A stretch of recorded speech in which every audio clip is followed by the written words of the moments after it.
रुको रुको, यह है क्रीचर्स फैक्ट वर्स। यहां आपको यूनिवर्स के सारे फैक्ट्स मिलेंगे।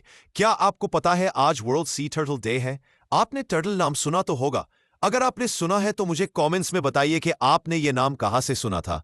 चलिए मैं बताता हूं वर्ल्ड सी टर्टल डे और टर्टल के बारे में कुछ amazing facts. World sea turtle day इसलिए मनाया जाता है ताकि हम लोग अपने ओशंस मतलब समुंदर को साफ रखें, क्योंकि ये हमारे जीवन का एक हिस्सा है और हम समुंदर में जो रहने वाले जीव जंतु हैं उनका भी ख्याल रखें। और अगर आप समुंदर के पास रहते तो साफ रखें, और आप कभी समुंदर में घूमने जाते हैं तो आप भी ख्याल रखें। अगर कोई और कचरा फेंके तो उन्हें भी मना बोले। चलिए मैं अब टर्टल्स के कुछ अमेजिंग फैक्ट्स बताता हूं। पहला यह है कि ये 22 करोड़ साल पहले से धरती पर आए थे। ये डायनासोर से पुराने जीव हैं। और दूसरा फैक्ट यह है कि ग्रीन सी टर्टल जैसे कुछ स्पीसीज हर साल 3200 किलोमीटर तैरकर सिर्फ अंडे देने के लिए आती है।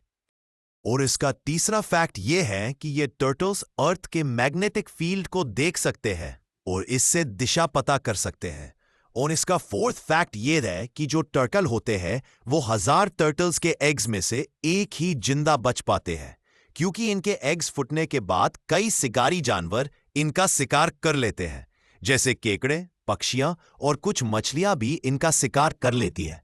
और इसका पांचवा फैक्ट यह है कि टर्टल्स की कुछ स्पीसीज पानी के अंदर 5 घंटे तक अपनी सांस रोक कर रह सकती है, और कई बार विंटर में टर्टल्स 6 महीने तक हाइबरनेट में चली जाती है। और इसका आखिरी फैक्ट यह है कि ये टर्टल्स अपने शेल से बाहर नहीं आ सकती। आप लोगों ने जैसे कार्टून्स में देखा है वैसे टर्टल्स बाहर नहीं आ सकते, क्योंकि वो शील इनके शरीर का